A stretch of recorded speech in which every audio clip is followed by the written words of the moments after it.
Hi, my name's Julie fei-fan Balzer, and I've been designing stencils for the Crafters Workshop since 2011. So I put together a series of videos sharing some of my very favorite stencil techniques. I hope you enjoy them, and I hope you'll check out my stencils.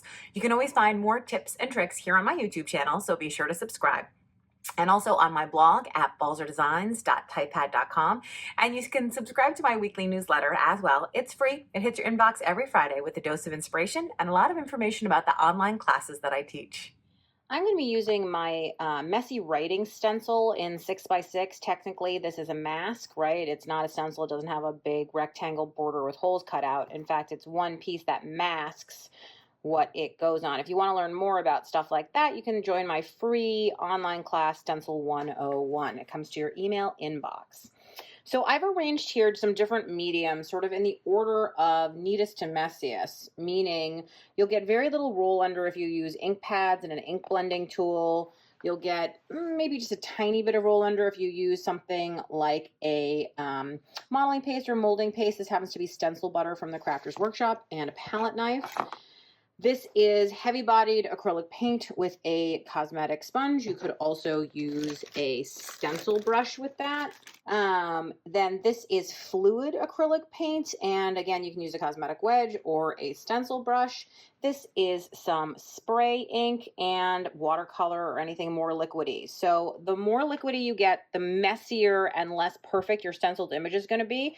The drier, like an ink pad doesn't have almost any moisture in it, the cleaner it's going to be. So I'm going to use this same stencil with all of these mediums to show you what I mean.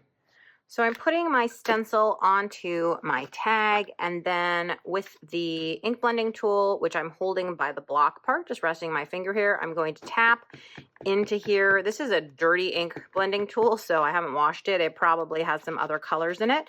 I'm holding the stencil in place with my hand. You could, of course, use tape. You could also use a spray adhesive on the back of the stencil if you really want something perfectly done. I tend to be less perfect. It's all about knowing who you are so that you're happy with the results. And I'm just rubbing. And you can see I get a really nice, clean, you really see every detail, all these tiny little lines in the stencil there because there's not a lot of moisture. This stencil is dirty, by the way, so this color will transfer into the next technique. If that bothers you, clean it. It doesn't bother me, I'm not going to clean it. But how you would clean it if you wanted to is you could just take a baby wipe and clean it up. I'm only going to clean my fingers. Okay, so stencil butter. I'm going to put a piece of paper towel underneath to catch any excess. But you can see how thick it is, right? I take it on a palette knife and it just doesn't fall off. It's pretty thick. I'm going to try to scrape through just once. The more times you scrape over, the more likely you're going to get some roll under.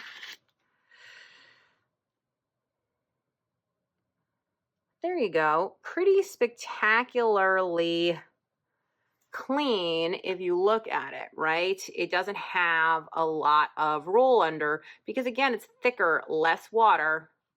And it really looks great. So let me put some of this excess back into here. I can clean off my palette knife. And if you want to clean off your stencil, you can. If you don't, you don't have to. One quick way to clean it off, because there's plenty of this stencil butter on here, is just to flip it over. And then I'll just take this half of this paper towel and rub to protect my hands a little bit. And there you go. It didn't totally all transfer, but a lot of it did, and I have a nice impression on there. Okay, so once again, my stencil is dirty, and this paint will transfer if you care. If you don't, then you're fine. Stay with me. I'm actually going to use this tag as a palette, and I'm going to put out some of this heavy-bodied paint.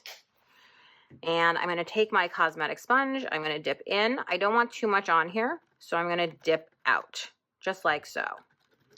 And then I'm going to tap up and down onto the stencil, up and down, up and down. And again, you can see that the dirty stencil is transferring onto my sponge and my tag. And again, it doesn't bother me, but if it bothers you, you can, of course, clean your supplies. I feel like I would rather spend my time making stuff than cleaning stuff. So I'm just going to go tap up and down, up and down, up and down, up and down.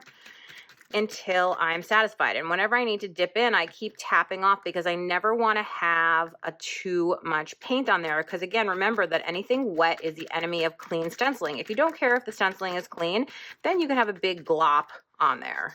Okay, I'm not even going to take the time to do the whole tag, but there you go. It's pretty clear, right? With just a little bit of roll under. And again, I like that color transfer, but you can see some of the places where it's maybe a little less perfect. So let's keep going. Now I'm going to go ahead with my fluid acrylic, and that's going to be wetter. If you want to sort of reuse your sponge without contaminating that color, you can just cut it, and now you can reuse it. Okay, so I'm going to tap in, and woof, that's a lot wetter. So I really need to tap off to make sure that I'm not carrying all that excess with me. And I'm just going to tap, tap, tap, tap, tap. So it's the same process. It's just that this is a wetter material. So you're getting it a little bit more of a chance that it's going to kind of roll under because there's, you know, it's wetter. There's more water.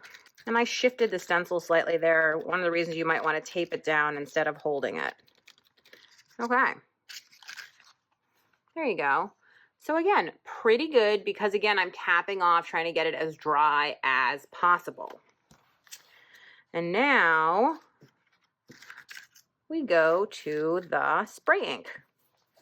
So I'm going to move my hand across it. And I do have a whole video about using some spray ink, so you can check that out.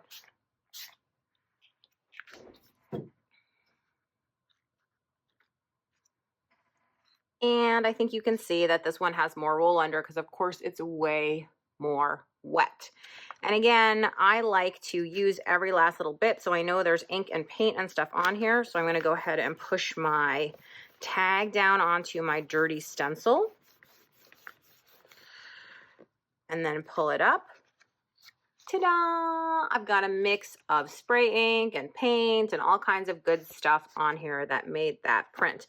And again, I know I talk a lot about cleaning, but it's an issue everybody asks. If you want to clean this guy, go ahead, scrub it in the sink, throw it in some water. If you want to just leave it alone, that's what I do. And the next time you might get a surprise, that's totally fine too. So just remember, wet is going to be roll under. It's not a good or bad. It's whether you like that look. The driest of dry is going to be the cleaner, neater version of the stenciling. So totally up to you. You know, what do you like? What's your favorite? What's your style?